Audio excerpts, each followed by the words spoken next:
माझा ऍक्सिडेंट झाला आणि मी जवळजवळ 5-6 महिने बेडवर होते 2007ला. आणि त्यावेळी माझं वजन 110 किलो झालं होतं. माझी स्पायनल सर्जरी झाली, माझे मणके बदलले गेले, मला जमिनीवर आत्ताही बसता येत नाही. म्हणजे मला बऱ्याच बायका म्हणायच्या, तुम्हाला कधी वाटत का नाही हो, तुम्ही कामं करता आणि एवढ्या जाड होता. त्यांना याच्या मागची आपली दुःख माहिती नसतं. त्यामुळे मी ते भोगलंय. जण आला तो म्हणाला, माझ्या बहिणीनं असंच मारलेलं आहे. लेक चालली सासरला पाहिला तेव्हा पण, की असंच छळ करून मारलेलं आहे. तेव्हापासून तो मला बहीण मानायला लागला. माझ्या प्रेसला एक पत्रकार बाई आल्या आणि आज माहेरची साडी बघून माझे वडील माझ्याशी जवळजवळ एवढी वर्ष 8 वर्ष अबोला होता, की मी परजातीत लग्न केलं म्हणून. आणि आज माहेरची साडी बघून ते माझ्याकडे साडी घेऊन आले. मला एवढं हे म्हणजे या आधी 3 नाटकं आली होती तेव्हा नेमकं वाटलं नाही. आणि त्याच्यात दुसऱ्या दिवशी अतिशय उत्तम नाटक आलं होतं, पण मी इथे कमिटेड होते. माहित नाही आता, त्यामुळे मला आज सोडावं लागलं. तोही ग्रुप खूप छान होता. पण चलो जाऊ दे. वेळेच्या बाबतीत मला माझे हिरो पण म्हणायचे, आज सेटवर कोण अलका आहे का, मग आधी आम्हाला वेळेत जायला. म्हणजे एवढं असायचं. लक्षा पण म्हणायचा, मी माझी नायिका कोण आहे बघून मी पोचतो सेटवर. तरच सिरियलच्या नायिका असतात ज्या माझ्याबरोबर सिनेमात कधी काम करत असतात, त्या सांगतात नेहमी हसत, म्हणजे आत्ताची सगळी पिढी, की ताई आम्हाला ना आधी चॅनलकडनं सांगितलं जातं की आम्हाला अलका कुबल वाटली पाहिजे हा माहेरच्या साडीतली. मला एवढं हसायला येतं. म्हणतात की अलकाताई आज इथे येणार, टिफिन घेऊन पण लोक येतात. अरे म्हटलं, अरे हे प्रेम आहे ना, हे फक्त माहेरच्या साडीमुळे मिळालंय. पण ते टिकवणं आहे ना, ते फार मोठी जबाबदारी असते.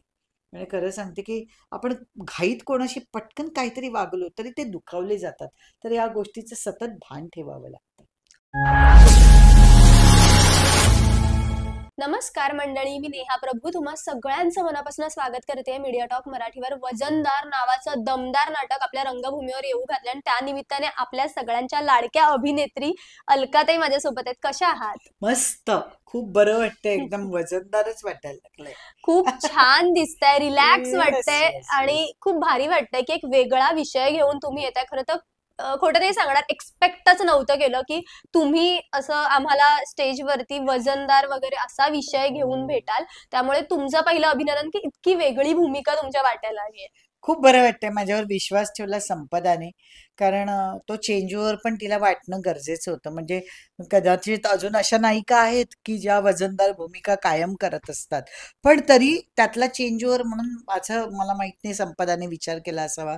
ती म्हणाली, मी तुमच्यातला तो मिश्किलपणा कधी हास्य जत्रेला पाहिलाय, कधी कुठल्या इव्हेंटला पाहिलाय. मी म्हटलं, तू माझं कसं या रोलसाठी विचार केला? जेव्हा विचारलं तेव्हा तर तिने मला सांगितलं, मी तुमचं हे हे पाहिलं होतं, मला वाटलं की तुम्ही पडद्यावर जरी अशा असाल तरी बाहेर तुम्ही खूप मस्ती करणार आहात. आणि मी खरंच आहे तशी. माझ्या सगळ्या मैत्रिणींना, नायिकांना पण माहिती आहे ते, किंवा सेटवर. तर त्यामुळे आम्ही खूप मजा करत असतो. पण हा विश्वास दाखवणं फार महत्वाचं होतं. जेव्हा संपदाने विचारलं, मग मी म्हटलं, आधी डिरेक्टर कोण आहे? तर डिरेक्टर संतोष वेरूळकर, ज्यांनी प्रायोगिक नाटकं, स्पर्धांची नाटकं खूप केली आहेत, एकांकिका वगैरे. पण मी काय ओळखत नव्हते. म्हटलं, मला डिरेक्टरही चांगला हवा. एक तर मी बऱ्याच वर्षांनी काम करते, तर मी त्या विश्वासाने काम केलं पाहिजे. आणि प्रोडक्शन महत्वाचं, की नाहीतर काय होतं, बऱ्याच वेळा आपण एवढी मेहनत करतो, मग प्रयोग नीट नाही लागत, तारखा नीट नाही मिळत, असं कितींदा होतं. पण या बाबतीत इथे असं काही झालं नाही. कारण दिलीप जाधव हे नाव होतं, अष्टविनायक, आणि आमच्या संध्या रोठेताई, की एवढं म्हणजे खूपच छान प्रोड्युसर्स मिळाले, प्रांजली रोठे मते. तर म्हटलं, चला हे सगळं एकंदर भट्टी जमून आली आहे. अभिषेक आहे ॲक्टर्समध्ये, अभय जोशी, पूनम आमची आणि साक्षी वगैरे, म्हणजे अशी सगळी भट्टी जमून आली होती की या मुली त्या स्पर्धेच्या नाटकातही होत्या. फक्त मी, अभिषेक आणि अभय इथे आता या ह्याच्यात नवीन आहोत. त्यांनी 2 शो केले होते. पण एकंदर सगळं वाचन ऐकल्यावर वाटलं, नाही आपण करावं असं. एक कमबॅक करतोय ते एका चांगल्या स्क्रिप्टने करतोय. या आधी 3 नाटकं आली होती तेव्हा नेमकं वाटलं नाही. आणि त्याच्यात दुसऱ्या दिवशी अतिशय उत्तम नाटक आलं होतं, पण मी इथे कमिटेड होते. माहित नाही आता, त्यामुळे मला आज सोडावं लागलं. तोही ग्रुप खूप छान होता. पण चलो जाऊ दे, इथे माझ्या हे लिहिलं होतं. बरं, आता हे विचारायचं की मी माझ्या मैत्रिणीशी गप्पा मारताना तुम्ही म्हणालात की चेंज करावं लागतं पॅडिंग वगैरे आणि पुन्हा हो. अशी थोडीशी धावपळ आणि आपल्या नाटकामध्ये एक असतं बघ की मिनिटात साडी नेसता आली पाहिजे किंवा मिनिटात चेंज करता आलं पाहिजे, तसेच पटकन आहे. विंगेत जायचं, झटपट झटपट तयार व्हायचं आणि येस. ब्लॅकआउट संपायच्या आत तिथे जसं करेक्ट जैसे एकदम. ते तयार व्हायला हो, पाहिजे. तर हो. ह्या बाबतीमध्ये तुम्हाला किती चॅलेंजिंग जात आहे? ते जातंय आता, कारण माझी एवढ्या दिवसांची सवय झाली. तसंही साडी नेसायला मला नॉर्मल साडी नेसायला 2 ते 3 मिनिटं लागतात. म्हणजे नेहमी शूटिंगलाही माझे "ए, आली तयार होऊन, ए, थांबवा तिला आधी, बाकीचे येऊ देत." म्हणजे एवढं माझं ते फास्ट होतं. फक्त आता आम्ही मग साड्या, टी-शर्टला वेळ नाही लागत. म्हणजे मी ट्रॅकसूट जेव्हा येते त्याला नाही वेळ लागत. आणि पहिल्या ह्याच्यात एक बरं आहे, की मला ते पॅडिंग किंवा मला जाड होणं आहे ते पहिल्या अंकातच आहे. दुसऱ्या अंकात माझं जे काही आहे वजन ते म्हणजे मी एवढं कमी केलंय वगैरे या पद्धतीने तो विषय आहे. त्यामुळे तो वेळ नाही लागत. पण ज्या साड्या पटापट बदलून येणं आहे, अर्ध्या-अर्ध्या मिनिटात, म्हणजे हम्म. अर्ध्या मिनिटाचंच आहे. मग आम्ही त्या रेडीमेड त्या ह्याने कॉस्ट्यूम केलेत आणि त्याचं मला जरा काल तर मी 1-2दा धडपडले ब्लॅकआउटमध्ये करताना, कारण मला ती सवयच गेली बरोबर होती. मग आता मला जरा टॉर्च, आज रेडियमच्या पट्ट्या लावल्या आहेत, की अलकाला दिसायला पाहिजे, त्या कुठे धडकायला नको. सगळं ते केलंय. म्हणजे काळजी घेतली जाते. अतिशय उत्तम प्रोडक्शनमध्ये काम करण्याचा अनुभव आहे. खरं सांगते. खूप काळजी घेतली. बरं, आपल्याला ना भाग्य म्हणावं लागेल की आपल्या इंडस्ट्रीमध्ये ना असं थिएटर केलेली किंवा नाटक केलेली कलाकारांची फळी आधीपासनं होती आणि हो, आताही तशी आताही येते. तो आहे. एक बेस आहे आपल्या हो, इंडस्ट्रीचा हो. आणि हे जे कलाकार आहेत म्हणजे बऱ्याच तुमच्यासारख्या बऱ्याच मोठ्या कलाकारांची जेव्हा गप्पा मारतो तेव्हा त्यांची एक शिस्त असते किंवा नाटकात काम करणाऱ्यांची तर असतेच असते. माहिती नाही हा पूर्वग्रह आहे काय, पण असं म्हणतात की प्रचंड शिस्तबद्धता असते. हो. म्हणजे उषा वेळेचं हो, सर्वात. वेळेचं उषा नाडकर्णी मॅमचं तर सगळे बोलणं नाही. सगळे आम्ही वेळेच्या बाबतीत मला माझे हिरो पण म्हणायचे, आज सेटवर कोण अलका आहे का, मग आधी आम्हाला वेळेत जायला हवं." म्हणजे एवढं असायचं. लक्षा पण म्हणायचा, मी माझी नायिका कोण आहे बघून मी पोचतो सेटवर. तर अलका म्हटलं की सगळ्यांची धावपळ व्हायची, कारण मी 9ला विथ मेकअप कॉस्ट्युम रेडी असायचे. त्यामुळे ती शिस्तच लागली. तर आताही आम्ही भले सुरू होऊ दे, शूट असू दे नसू दे, आमच्या कॉल टाईमला आम्ही रेडी असतो. आणि मला असं वाटतं प्रोड्युसरचा पैसा पैसा मिनिटाला जात असतो, बरोबर. तर आपण त्याचं भान ठेवणं गरजेचं आहे. हम्म. आणि ती ती एक सवय आहे, ती जी एक शिस्त आहे, त्यानी मला वाटतं की बाकीची 4 माणसं ती हो, सुद्धा वेळेत बरोबर आहे. येऊ लागतात. त्यांनाही त्याचं प्रेशर येतं ना, की अरे त्या आमच्याहून एवढ्या सिनियर आहेत, त्याही एवढ्या वेळेत येतात. त्यामुळे सगळे. पण इथे ना आमच्या इथे हा त्रासच नाही. सगळे हो. नाटक किंवा मालिकेमुळे पण काम केलेले ऍक्टर्स आहेत. त्यामुळे बरं, काही प्रॉब्लेम. वजनदार नाटक आहे आणि तसं नाव तसा विषय म्हणून विचारायला आवडेल की शरीरयष्टी फार महत्वाचा विषय आहे कोणत्याही व्यक्तीच्या अगदी आयुष्यामध्ये. बरोबर. तर बऱ्याचदा असं होतं की आपल्याला आपल्या शरीराचा कॉम्प्लेक्स येऊ शकतो, कुणालाही येऊ शकतो आणि बऱ्याचदा स्त्रियांकडे एक सौंदर्याच्या दृष्टिकोनातनं पाहिलं जातं आणि एका म्हणतो ना की स्टिरिओटाईप मधनच पाहिलं जातं, एका हम्म. चौकटीतच पाहिलं जातं सातत्याने की अशीच शरीरयष्टी असायला हवी. तर आयुष्याच्या एका फेजमध्ये कधीतरी असं होतं की समोरून आपल्याला बऱ्याचदा बोललं जातं. म्हणजे बॉडी शेमिंग हा आत्ता रुळलेला शब्द आहे, पण जेव्हा नव्हता तो शब्द तेव्हाही लोक तोंडावर बोलायची. तर कधी कधी बेढप शरीरावरनं किंवा कधी कधी कृश शरीरावरनं बोललं जातं. तर तसं तुमच्या बाबतीत कधी झालंय का काही? खूपच म्हणजे मी तर म्हणेन हे मला असं वाटतं की मला बघूनच केलेलं आहे की काय, कारण माझा ऍक्सिडेंट झाला आणि मी जवळजवळ 5-6 महिने बेडवर होते 2007ला. आणि त्यावेळी माझं वजन 110 किलो झालं होतं. बापरे, मला लोकांमध्ये चालायला पण, कारण मी ज्या बिल्डिंग मध्ये राहते ती बिल्डिंग आता 25 वर्ष झाली त्या बिल्डिंग मध्ये. आम्हाला काय अम्युनिटीज खूप नव्हत्या, म्हणजे गार्डन आहे, स्विमिंग पूल आहे, त्यामुळे मला जॉगर्स पार्कला चालायला जावं लागायचं.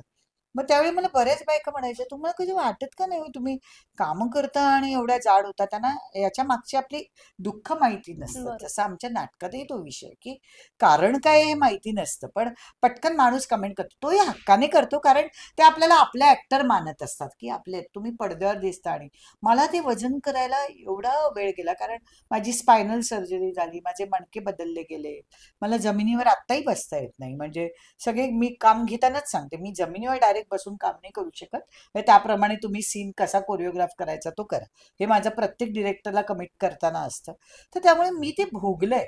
मला आता हे एवढं कमी करताना पण खूप त्रास होतो. म्हणजे मी आता फक्त चालू शकते छान, किती 50 मिनिटं 1.5 तास मी चालते. खाण्याच्या बाबतीत कंट्रोल, म्हणजे आता मी वजनदार येण्याआधी मी 10 किलो नेमकं कमी केलं. आणि योगायोगाने मला हे नाटक आलं, पण त्या नाटकाला हा बदल हवाच होता म्हणून बरं झालं. तर मी हम्म. आता अजूनही ह्याच्यावर खूप होते आता मध्ये 2-3 महिन्यांपूर्वी. तर मला एक बरं वाटतंय, पण एक छान वाटतं, असं वाटतं फिट राहणं गरजेचं आहे. खरंय. आता मी किती दिवस माझं ते झालंय हे झालंय करत रडत बसू, त्यातल्या त्यात काय मार्ग निघतात ते तर हम्म. बघणं महत्वाचं. प्रॉब्लेम पेक्षा सोल्युशनवर विचार येस, करायचा. येस. बरं, माहेरची साडीबद्दल म्हणायचं झालं तर विजय कोणके, मी तुम्हाला म्हटलं होतं की विजय कोणके सरांना आम्ही भेटलेलो, हो, त्यांचा हो. चित्रपट आला होता लेक असावी तर अशी. तर त्या निमित्ताने नैना आपटे मॅमशी सुद्धा बोलणं झालं होतं आणि त्यांनी एक थक्क करणारा अनुभव मला सांगितला होता की नाटकाच्या दरम्यान प्रेक्षकांनी येऊन काहीतरी सांगणं. तर तसं त्यांना सांगितलं होतं की त्या काळामध्ये तसे सिनेमे यायचे की हम्म. छळ केला जातो, हो, सासू हो, हो. सुनांची भांडणं आणि तर त्यांना अक्षरशः एका बाईने येऊन सांगितलं होतं की मी माझ्या सुनेला छळ करून मारलंय. म्हणजे ओ. हो. आणि आता हा तुमचा प्रयोग पाहिल्यानंतर मला आता पश्चाताप होतोय की मी काय करू. आणि त्या म्हणाल्या की त्या क्षणी मी ब्लँक झाले होते, माझे हात थरथरले आई की ग. एखादा येऊन त्याच्या गुन्ह्याची कबुली देतोय. तर हे ना कधी कधी कलाकाराला प्रेक्षकांची अशी प्रतिक्रिया मिळणं फार थक्क करणारं असतं आणि त्या क्षणी सुचत नाही. आणि मगाशी तुमच्या बोलण्यांना उल्लेख केला की मी सातत्याने रडण्याची कामं केली. भले त्याचा इम्पॅक्ट खूप वेगळा पडला, बऱ्याच स्त्रियांना उभारी मिळाली असेल किंवा बऱ्याच सासवांना कधी कधी हे वाटतं असेल. की त्या हो. दुःख कुठे कधी कधी मोकळं करू शकत नाहीत, पण हो. मला अशा बऱ्याच स्त्रिया भेटतात की म्हणतात की आम्ही आज आमच्या रडण्यातून आमचं असं मन हलकं झालं. हे मला एक अनुभव कोल्हापूरचा आहे की मी कोल्हापूरला आमची माहेरच्या साडीचीच प्रेस होती. 7-8 आठवडे झाले होते, सिनेमा चांगला चालायला लागला होता आणि त्या प्रेसला एक पत्रकार बाई झाल्या, त्या होत्या प्रेसमध्ये आणि त्या मला भेटायला आल्या. मुलगी असे अंदाजे 30-35ची. म्हणाली आज माहेरची साडी बघून माझे वडील माझ्याशी जवळजवळ एवढे वर्ष 8 वर्ष अबोला होता की मी परजातीत लग्न केलं म्हणून, आणि आज माहेरची साडी बघून ते माझ्याकडे साडी घेऊन आले. मला एवढं हे म्हणजे असे अनुभव येतात की बरेच जण असे भेटतात. एक जण आला, तो म्हणाला माझ्या बहिणीनं असंच मारलेलं आहे. लेक चालली सासरला पाहिला तेव्हा पण की असंच छळ करून मारलेलं आहे. तेव्हापासून तो मला बहीण मानायला लागला. माझं नातं असं झालं की मला सतत पत्र पाठवणं, कारण त्यावेळी मोबाईल वगैरे नव्हते, माझं कुठे शूटिंग आहे तिथे भेटायला येणं, असे मला महाराष्ट्रात खूप भाऊ जोडलेले आहेत एक तर इमेजमुळे. मी त्याबद्दल स्वतःला अभिमानी समजते, म्हणजे अगदी अगदी की असे लोक जोडलेत महाराष्ट्रभर की अलकाताई आज इथे येणार, टिफिन घेऊन पण लोक येतात. अरे म्हटलं, अरे हे प्रेम आहे ना, हे फक्त माहेरच्या साडीमुळे मिळालंय. पण ते टिकवणं आहे ना, ते फार मोठी जबाबदारी असते. म्हणजे खरं सांगते की आपण घाईत कोणाशी पटकन काहीतरी वागलो तरी ते दुखावले जातात.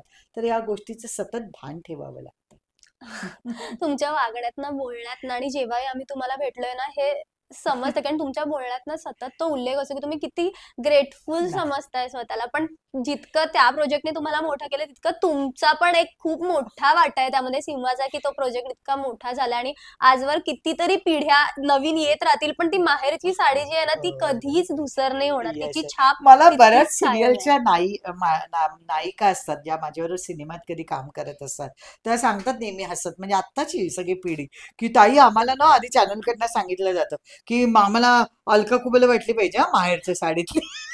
मला एवढं हसायला येतं, म्हणतात की काही नाही, आम्हाला हे पाहिजे ते पाहिजे, पण अलका कुबल डोळ्यासमोर ठेवा आणि करा.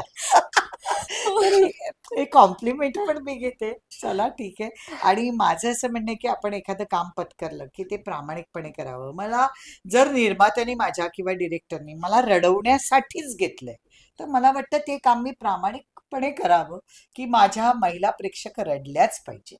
मग मी त्या कन्व्हिक्शनने ते काम करते. म्हणजे भले रडवण्याचं असू दे, हसवण्याचं असू दे. आता मी निगेटिव्ह रोलची तेवढीच वाट बघते कधीतरी, मला कोणीतरी निगेटिव्ह रोलही द्यावा.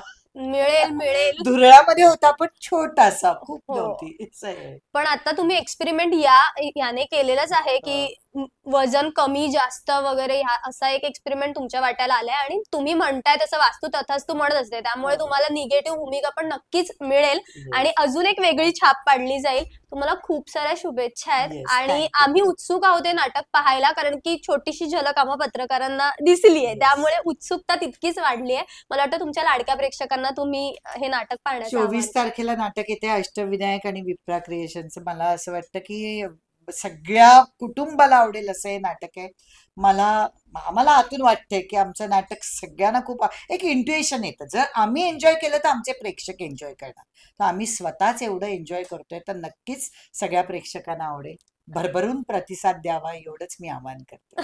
Thank yes. यू.